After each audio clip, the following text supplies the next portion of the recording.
Ooh, this is exotic. Muscle Cat Media. Nice. Cultural.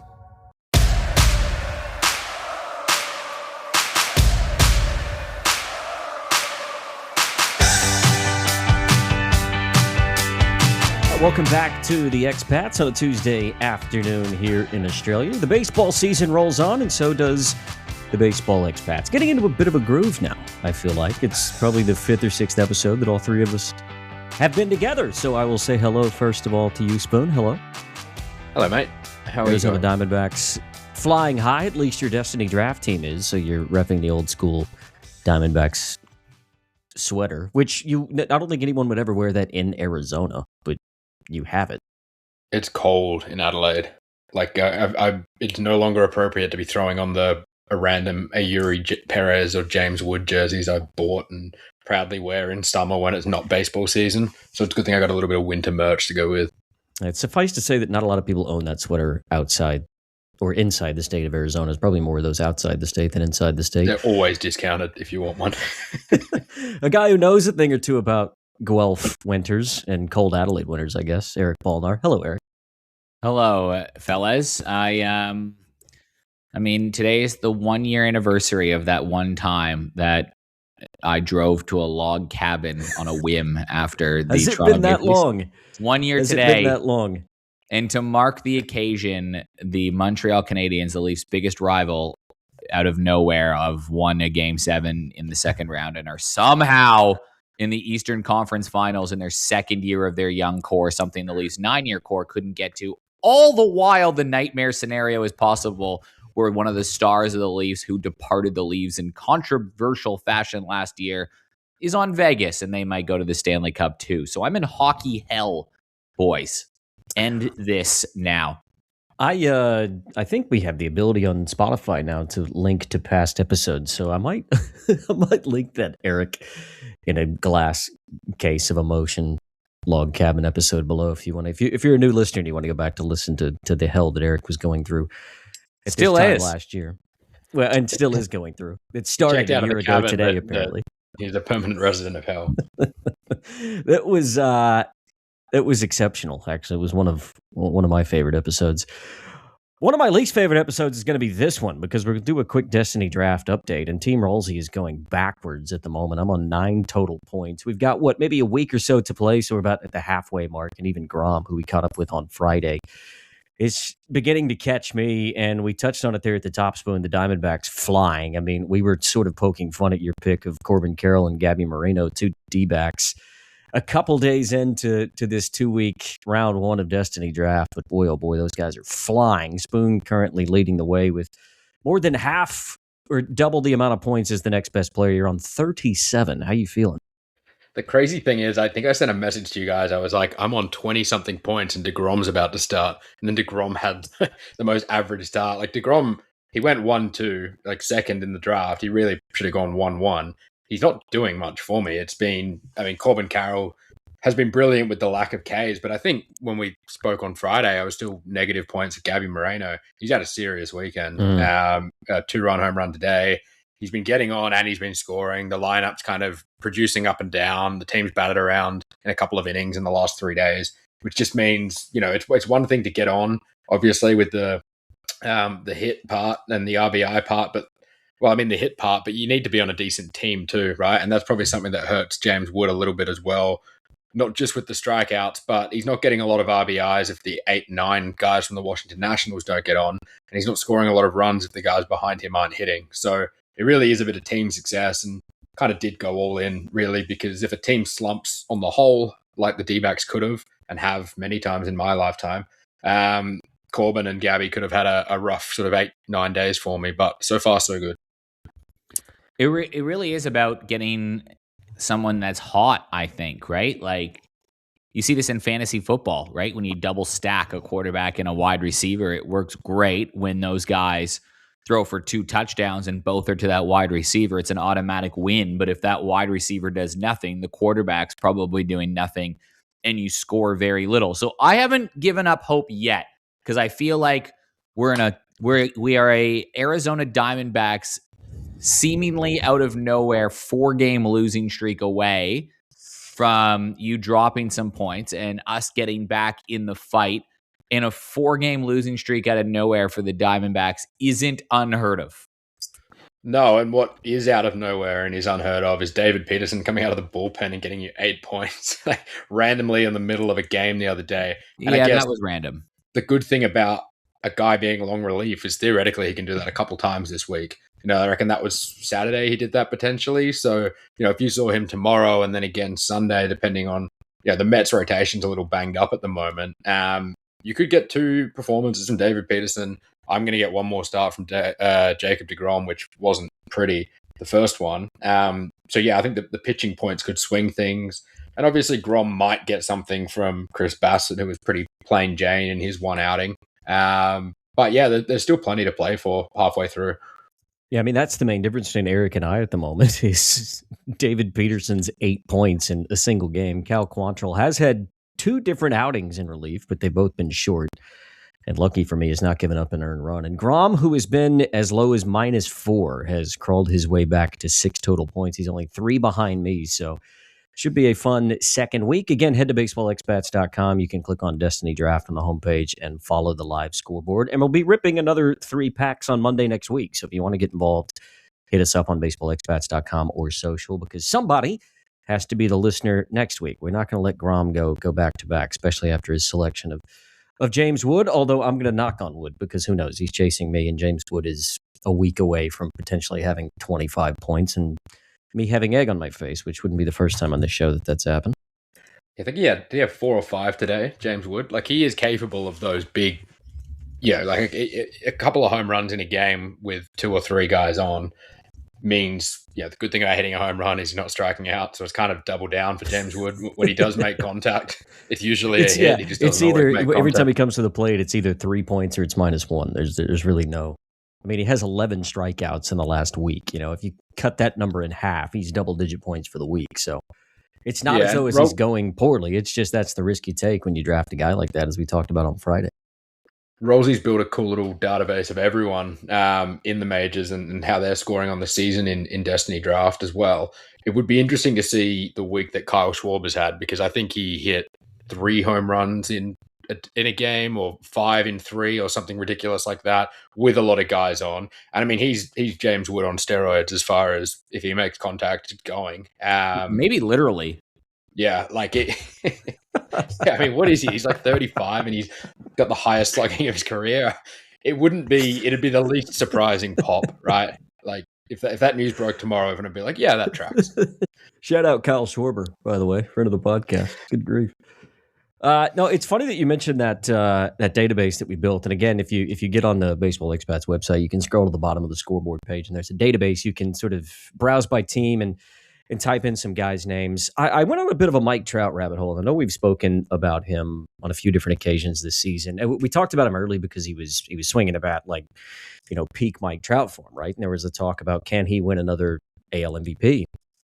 And look, he's, as I look at it now, he's actually 196th in the league in Destiny Draft. But again, he does have quite a high strikeout total this year. But it just got me thinking, have we ever seen a player in the modern game like this? Because he's never won a playoff game. He's only been to one playoff series. That was 2014. It's been 12 years since Mike Trout has played a playoff game, and he's never won one. And it just got me thinking about, has there ever been a player in the modern game that has done this? And when you look up and down the history of baseball, he is so far the outlier, because any of the guys that he shares this list with in terms of career WAR were all guys that played in the 1800s, or were guys that played in an era when the World Series was the only playoff game. So you either got to the World Series, you didn't play in the playoffs. And it just feels like, to me, it would be such a shame for Mike Trout to end his career as the guy that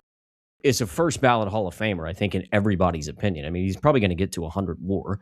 He should get to 100 WAR if he plays another 3 seasons. But we just haven't gotten to see him in the playoffs. I mean, think about what Shohei's first few seasons were. He was, this unicorn that was playing in baseball. And then as soon as he went to the Dodgers, he became a superstar because what he was able to do in the playoffs. Mike Trout's never really gotten that opportunity. So I just want to throw a couple of numbers out for you to just show how ridiculous this is. So Mike Trout sits 7th on the all-time list of players with the top WAR that have played less than 5 postseason games, but he is the only one of those that has played in the last 60 years. Wow. Oddly enough, the guy that tops that list is a guy by the name of Cy Young, who only played in 4 ever career postseason games. But again, that was because there weren't nearly as many postseason games back then as what there are now. But when you look at players that have never won a postseason game, he's number 4 overall on that list. And the most recent player on that list above him is a guy called Nap LaJoy, who played in 1916. So we have not seen a player the ilk of Mike Trout in the last 100 years that has not been able to win a playoff game. We could add some more context to this just to add to the pain that is Mike Trout's career, which is a great one. Like, what if in 20 years I told you that, gave you Mike Trout's numbers in a vacuum and said, on top of that, he spent 6 years playing with the greatest baseball player who has ever stepped foot on a field in Shohei Ohtani, and didn't even come close to making the playoffs. And as soon as Shohei left, he won 2 MVPs and 2 World Series. So it's not like Shohei's bad luck. Shohei's won. So it's actually crazy that the combination of Trout and Shohei didn't even sniff the playoffs. And I mean, Pujols was there for most of Trout's career, if not all of it. And he was a 3 or 4 time MVP when he went there. I'm assuming, Rolsey be able to tell me, I'm assuming there were a handful of St. Louis Cardinals playoff wins before he went to the Angels. So yeah, you can definitely. I mean, Anthony Rendon won a World Series in Washington and then went to the Angels. Pujols won 2 World Series in St. Louis in 2006 and 2011, right? So Pujols won plenty of World Series. Would it be fair to say? Yeah, I mean, plenty of playoff games. Pujols won playoff games when he came back to St. Louis after playing with Mike Trout. So Pujols certainly wasn't the problem. Would it be fair to say the only way that ever changes the legacy of Mike Trout is if he plays for a different team? And would it be fair to say the only way he plays for a different team is if he gets traded, because his contract takes him to his age 39 season, making $37 million. So look, poor Mike Trout, but he's going to have career earnings of $1 billion or something like that. Yeah, look, I don't think anybody's going to be worried about him financially. It's so funny that you have to go back to guys like the only 3 players in baseball history that have a WAR higher than Mike Trout that also never won a playoff game. Their careers started in the 1800s. That's how good he has been and how he's not been able to win a playoff game. I mean, whenever I saw that figure pop up, because they played the Royals in 2014, I guess in the first round of the playoffs, I'd have to even go back to see what the playoff format was in 2014 because it was chopping and changing so much even then. But they got swept. It was a best of 5, and they got beat 3-0. And he hasn't made the playoff since. Not even a one-off wild card game, nothing. So I almost had to go back to fact check that was even the case. And then whenever I dug a little deeper to see that the only guys ahead of him in career WAR not to win a playoff game all had their careers begin in the 1800s. It's just it's all-time absurdity. I mean, I think we all knew it. But when you start to really peel back the numbers and the history and the numbers, it's just wild. And you know what? When you talk about a guy like Cy Young, who only ever won or played in 4 career playoff games, so go back to that list of guys that have played 5 or fewer. Cy Young's got an award named after him. So I mean, it begs the question: if Mike Trout stays in this category, do you tip the cap at it, make sure he doesn't get lost, and the AL MVP award just becomes the Mike Trout award? Does he go ring chasing age 39 and join the Yankees? He or might does do. He just go down with the ship? And he might go down now. He might be traded this year. But who's taking on 5 years at $37 million for a 34-year-old who's only having his first healthy season in 4 seasons? I don't think anyone. I think someone's taken him because people spend stupid money. Like the Dodgers spend $60 million a year on Kyle Tucker, and you would assume there would be some salary retention from the Angels, right? Like they get a haul back and they have to eat some of the salary. I don't think they get a haul back. I think they have to attach prospects to get out of that contract. Like I love Mike Trout more than anyone, but 39 years when he's free agent, he's had back issues for 3 seasons and he's making $40 million a year. I think they're destined to do this forever. If you're the Angels, and you can pay the contract but get something in return for him. Maybe you just pay to get rid of him, similar to what the Cardinals did with a lot of their guys, and hope that you get some prospects because you're paying his salary. It's such a difficult one to be in. And look, they're not getting any better, right? They're worst in the American League at the moment, but still, oddly enough, 5.5 games back in a wild card race because the American League wild card race is a bit of a joke at the moment. But look, it's just something that had popped up, and I know that we had spoken a bit about Mike Trout early in the year, so I wanted to bring it up. And the more that I dug into that, the more I realized just how absurd it is, how good he has been. One of the greatest of all time, certainly just about the best of all time to never win a playoff game in Major League history. Well, look, if you've been with us the last few weeks, you've seen that we've kind of been doing a theme team, I guess. There's been a macro theme and then micro teams within it. So a few weeks ago, Spoon said we were going to go through the alphabet and see if we could build the best teams possible. And we've managed to do that. So we've basically split the alphabet 3 different ways. Our first team was the beginning of the alphabet that was about a 97, 98 win team on average. The team that we were able to build with the end of the alphabet was a lot better than what we expected. They were a 107 win team. So what we're going to try and do today, Spoon's going to give us the parameters for the middle of the alphabet. We're going to go snake draft order, and we're going to see if we can build a team that is better than 107 wins with the middle of the alphabet. Spoon, take it away. Alrighty, so again, like we did with the last episode, to get through the third of the alphabet, to do the middle chunk today, we've got 7 letters. So we're going to be able to use every letter twice. We'll snake through them in order, and top down and then back up. And we need 9 position players, 3 starting pitchers, and 2 relievers. And the letters are going to be from J to P. What did we do last time? I think we went Rolsey, me, Eric. So to make sure it's completely different this time, let's let Eric pick first, and then I'll go, and Rolsey can be third and turning the first time we go around. So we're going, letters, what, J to P? J to P, yeah. And we're going to go you, me, Rolsey. I've always thought when I cooked this up weeks ago in the lab, I thought this was going to be the strongest version of the team, but we've got some work to do. I think we've got some work to do to beat that team we put together a couple weeks ago. I didn't expect the Zephyr-John Zerpa bullpen to be as strong a team overall as it was. I mean, we really built a team last week, so yeah, it's going to be interesting. See how we go. That's right. So, I totally forgot that that's where the love affair of this podcast with Cal Quantrill actually began. Yeah, it was him or Jose Quintana, and I think we chose wrong. Well, we start with the letter J, right? Yeah. Last name, have to choose a player. I mean, there's one obvious choice here. This is the easiest pick you're going to get because you can't leave him off the team, but it's obviously Aaron Judge. Yeah. Putting him in right field. Okay, I've got... He could be our DH, though. Yeah, well, last time we fiddled around with it until we needed to lock in position, so we can do that again as well, right? We could always put him at first base as well. It's not that hard. Okay, surname starting with K. That's a good start. What are my options here? I'm trying to think starting pitcher, but maybe that's being too... Well, we might have a guy when it rolls around to O who can be both. Don't forget. True. Yeah, well, when I thought this middle third was going to be ridiculously stacked, I was thinking of J and O, and we've already got J off the board. So we can probably... I mean, we'll need to put Mr. O in one of the 2 spots and declare him one or the other, like we will in Destiny Draft. Otherwise, I think it just breaks everything, right?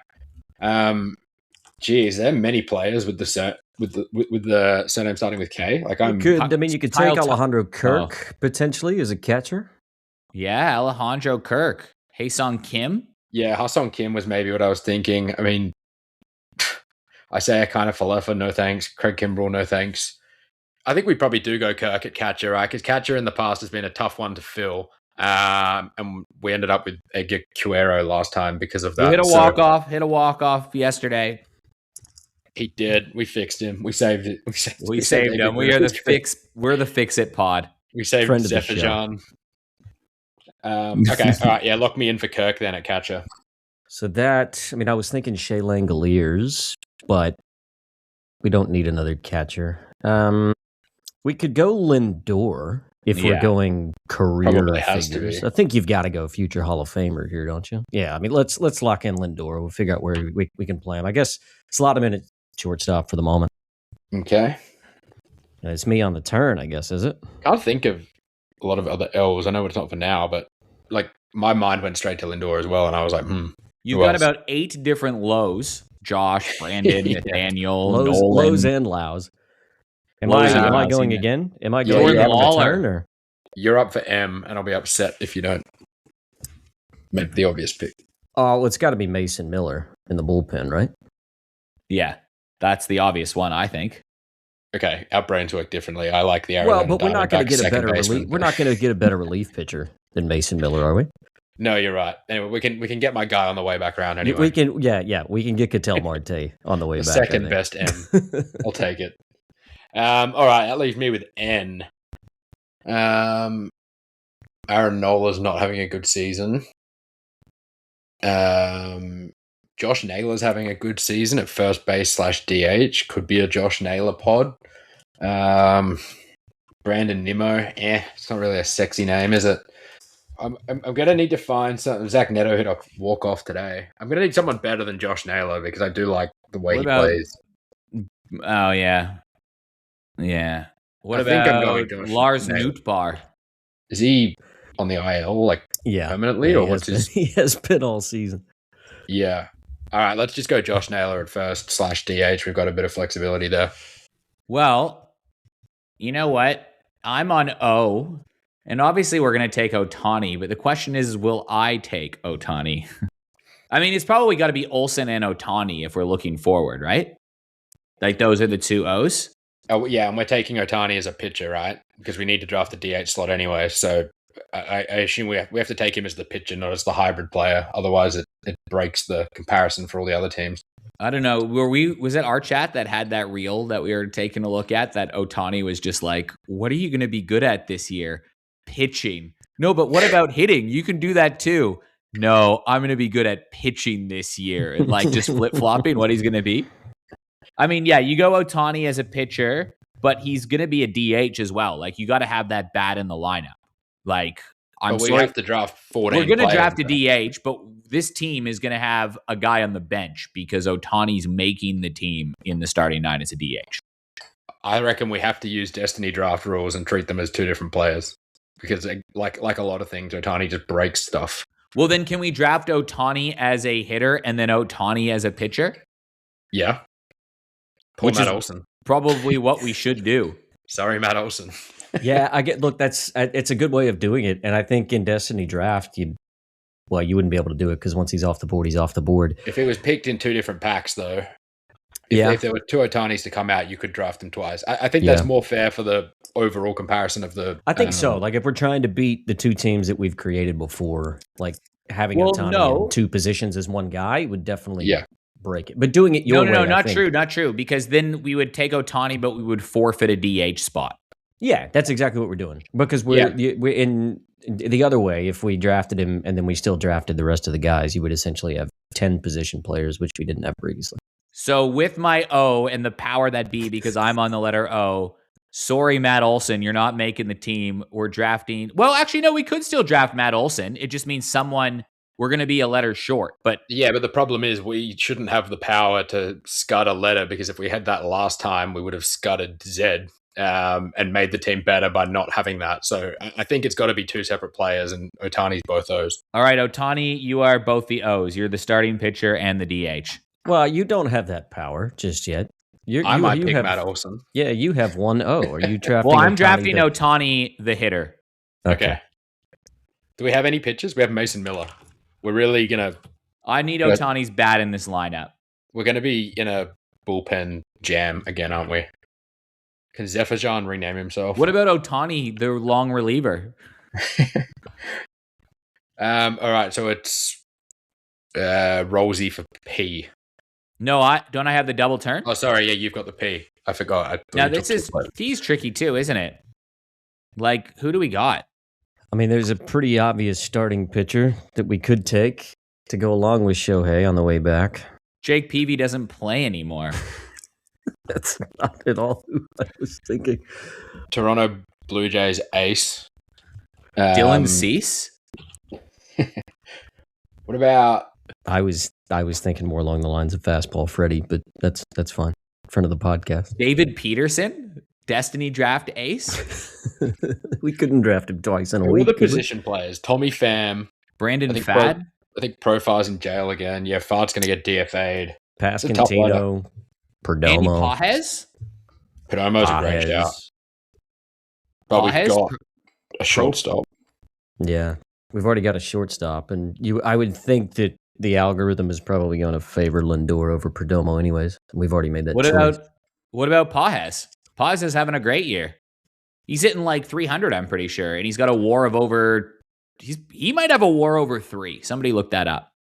Could If Pages has a WAR could over we play 3, Lindor somewhere else if you wanted to take Perdomo? 3.1. I'm just worried we're going over my Dodger quota here. I already felt a little uneasy when we said we were going to take Ohtani twice. To now have 3 of them on the team is Could we Pages is legit. Could we take Perdomo and play Lindor somewhere other than shortstop? But Lindor can Pages play is third. the best player on the board. But He's I got don't a think 3-1. I don't think the algorithm. But I don't think the algorithm will respect a Pajes like it would.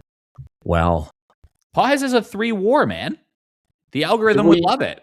yeah. Do we okay. want to get to halfway through this team without picking a starting pitcher at all? Because that's like we're going to get Well, we boxed don't in have otherwise. who's a good starting pitcher at P. Rolsey said Freddie Peralta. Let me evaluate.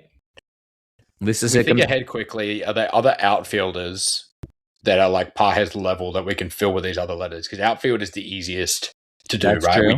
We just jam them around.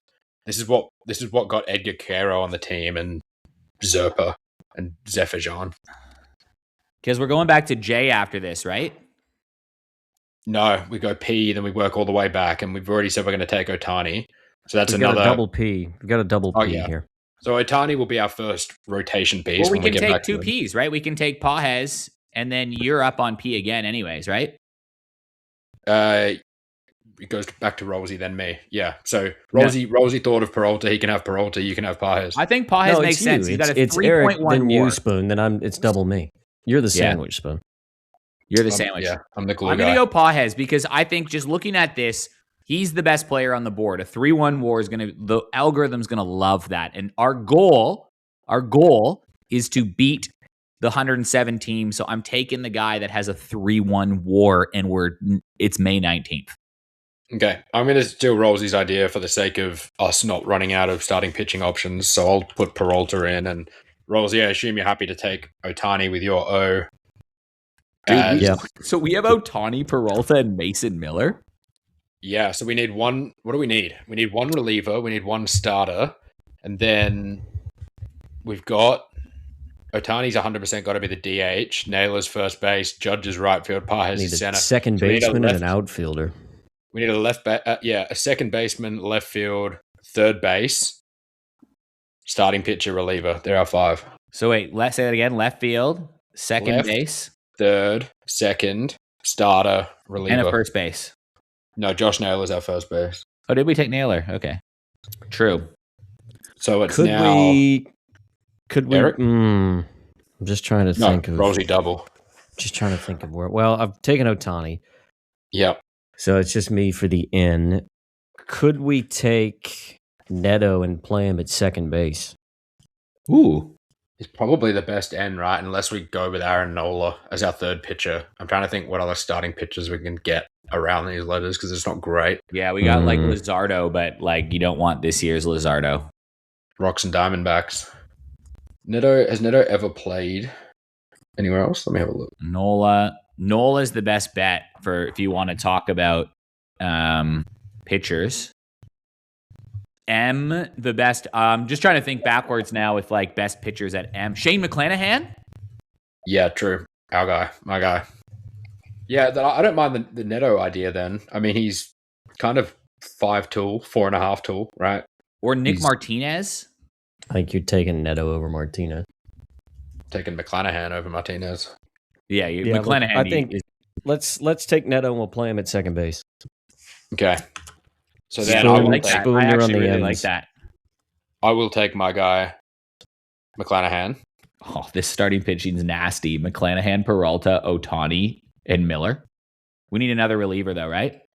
We need one more reliever and a third base and a left field with the last three letters. Yep. So And you we're got L on- and K, Eric. You got L and K. And I'm then on it L and finishes K. me and J. So I think we need to prioritize a reliever out of that, right? Jonathan Loizaga has gotten a couple of saves for the D-backs. Not a sexy name, but Johnny Lasagna, as he's affectionately known in the desert. He can still chuck it. Yeah, K's a tough one too, right? Well, Hae-Sung Kim, what is he playing these days? AAA, I think. No, he just came off the IL like last week, and he's been bad. I mean, I'm sure he could. Oh, what about? Oh no, we've already got 3 starting pitchers. I was going to say George Kirby. Like, I don't want to take Isaiah Kiner-Falefa as our third baseman, right? Like, that's what I'm trying to avoid. K's a pretty grim letter, isn't it? Like, it's a sneaky bad one. Yeah. I mean, Hae-Sung Kim, but he doesn't play. Does Zach Neto play third? You've got Michael King wouldn't be a bad shout, but we've already got. Well, we need a reliever. Yeah, well, we that's need what I mean. We've relievers, already not, got enough starting pitching. Yeah, Anthony K. His last name is literally K. Jared Kelenic. Well, we could put Kenley Jansen What as our about Keller? closer.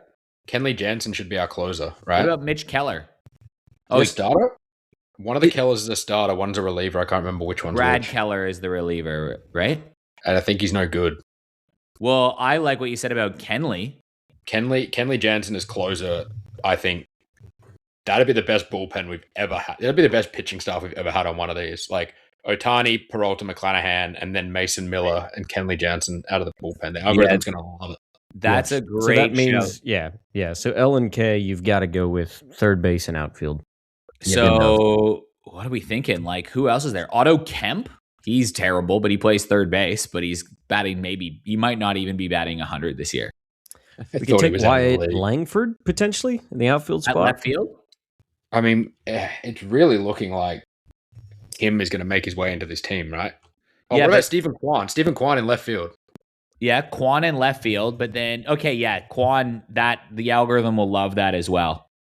Yeah, good. Which means good we need a third baseman that is at L. Well, what can Lindor play? Lindor can play third. So we need Yeah, a shortstop. But do we have any other L's full stop? Like when we We first just got need to an L. infielder. Oh, Brad, one of the Laos plays second. We can just reshuffle all these guys around. Neto can play short. Lindor can play third. And then Shea Langoliers. Josh Lau or Brandon Lau can play second base, right? Brandon Lau's got 1.8 WAR this year, plays second base.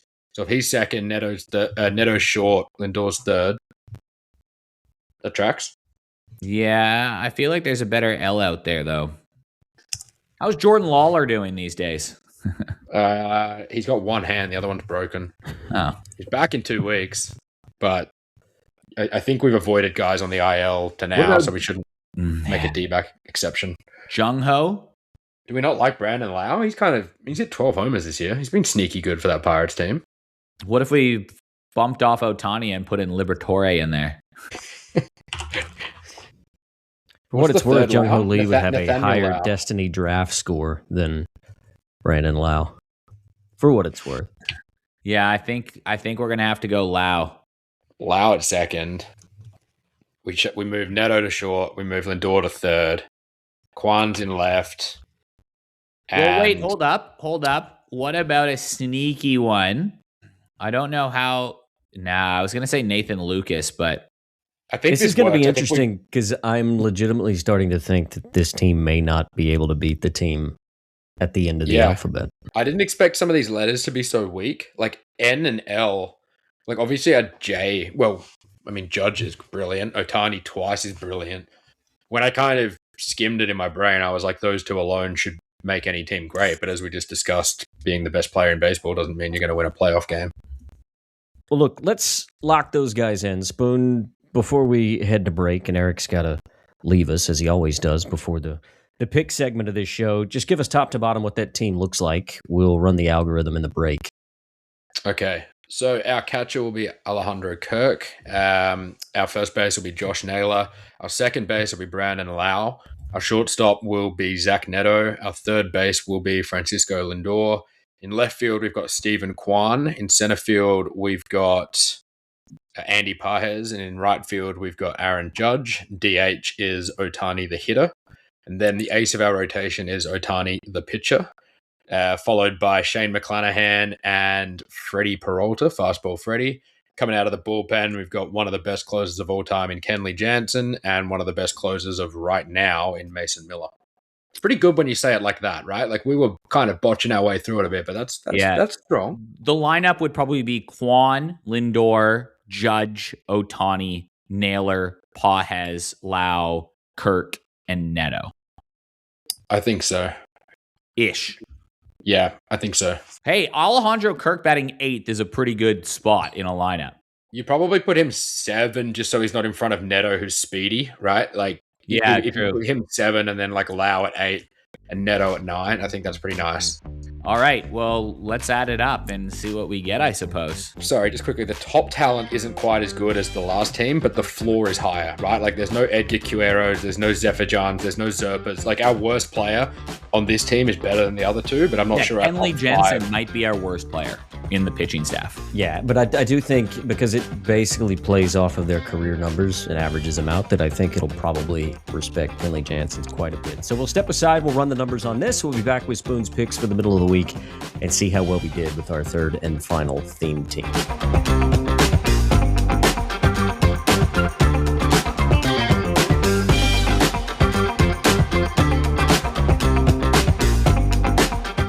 Back on the expats, getting ready for some midweek tips from Spoon. Don't worry, the algorithm's doing its thing. It's running in the background. Eric had to jump off and attend a meeting.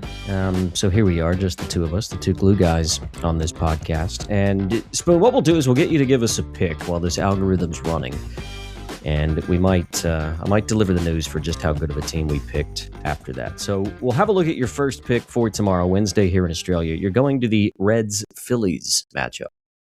Yeah, it's a really intriguing pitching matchup. Obviously, a guy we've talked about a lot in Jesus Luzardo, but I've found him impossible to trust consistently this year.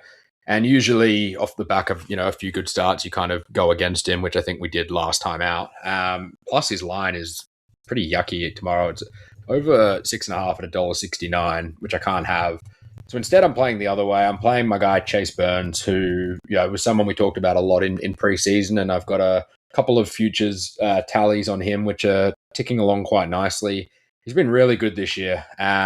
He's got an ERA of 1.87, which I don't think gets talked about much at all. Like in 9 starts, that's really, really good. And his whip is just a perfect 1.00. Like he has not been getting himself into trouble. He hasn't been walking guys. He's been picking up a little over a strikeout per inning.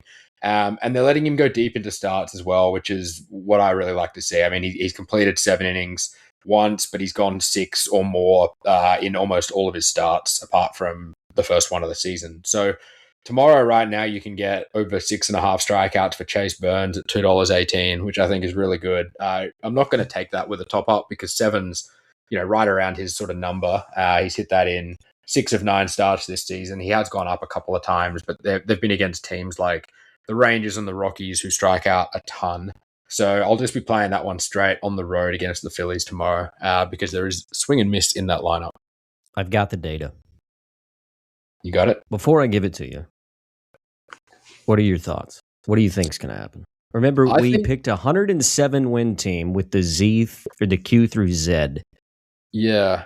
I'm thinking it's going to be a little better purely because of what I said before about the floor being higher with who the worst players are. There's no Cueros, Zephyrjans, or Zerpas, with no disrespect to those guys. We really had to shoehorn even like a Ramon Urias into that team last time around. So whilst it might not have the same firepower at the very top, I think it's really consistent and a lot of guys who are carving out quality major league careers or already have done so, like Kenley Jansen. So my guess is slightly over.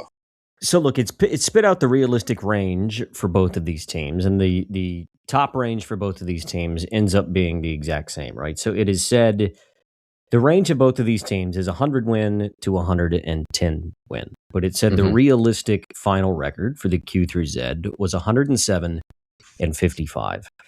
And for the team that we've just put together, 108-54. Let's go. One win better. And you're right. A lot of the explanation that it gave me was that you had a really good core squad in that Q through Z team, but the bottom just kind of fell out. Whereas you've got so many guys that at their peak could potentially be 7+4 players in this one that we did. I mean, look, it does take into account injury risk. It does say, if guys are healthy-ish, for instance. And I mean, when you think about Ohtani, the pitcher, it's only given him a 3.5 WAR as a pitcher, right? So it's not as though that's blowing anything out of the water from that standpoint. But, you're also getting a 6 WAR with him as a DH. So it's basically has done exactly what you said would happen is the bottom just doesn't fall out. Yeah, like, I mean, the worst guys on this team are still, maybe like a Brandon Lau. He's like the second or third best hitter on the Pirates. Zach Neto is probably a second or third hitter on the Angels.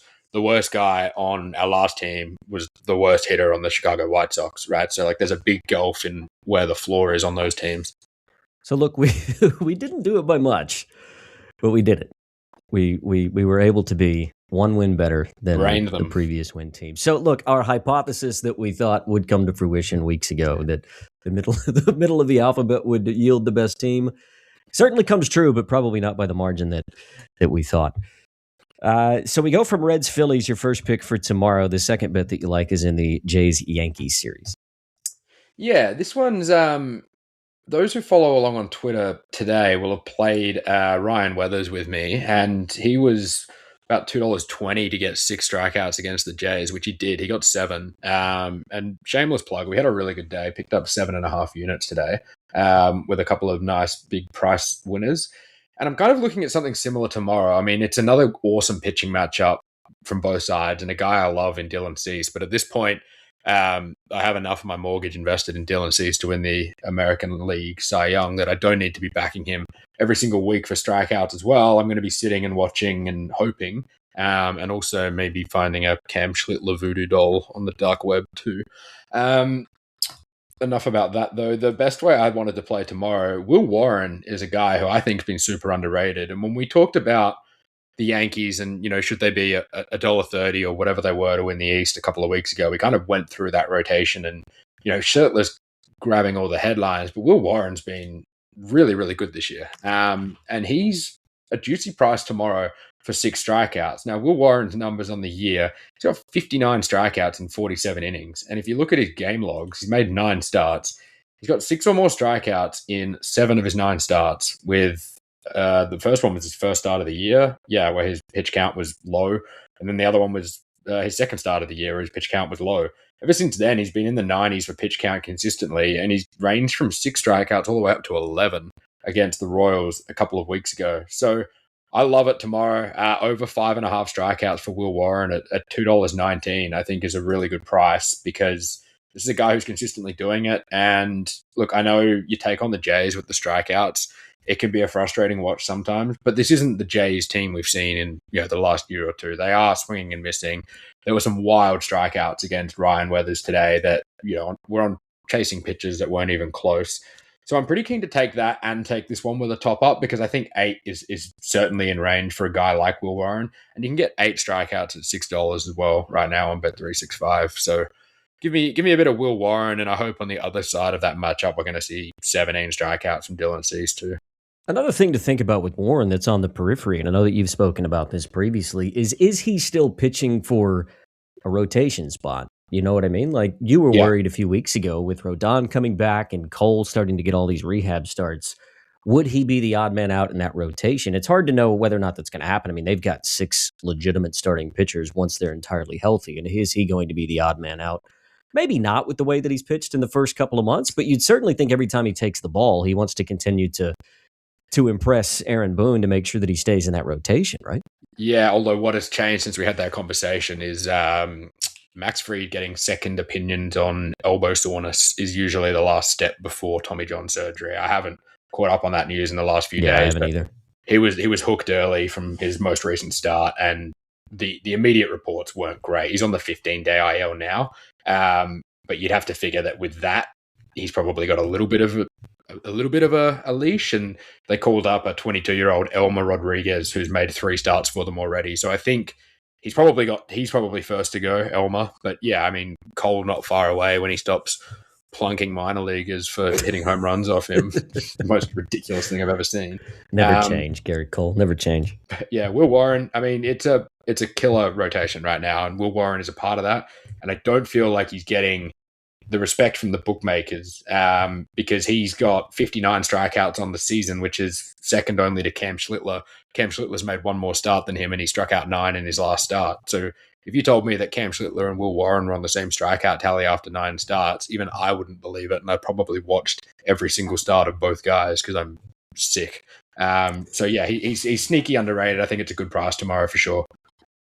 Well, definitely some fun pitching matchups. Chase Burns and Jesus Luzardo in that Reds-Phillies matchup. And then, as Spoon mentioned there, getting to see Dylan Cease go head-to-head with Will Warren. Just one game I do want to get your opinion on. I mean, an outstanding pitching matchup. Ben Brown's been a revelation this year for the Cubs. He's been exceptional. I mean, even listening to Alex Cohen and JD talking the Marquee Sports broadcasts over the weekend. I don't know why I was watching a Cubs game, but I like to support my good friend Alex Cohen, the Cubs broadcaster, and they were just talking about how much of a revelation Ben Brown has been, but how long can he sustain it?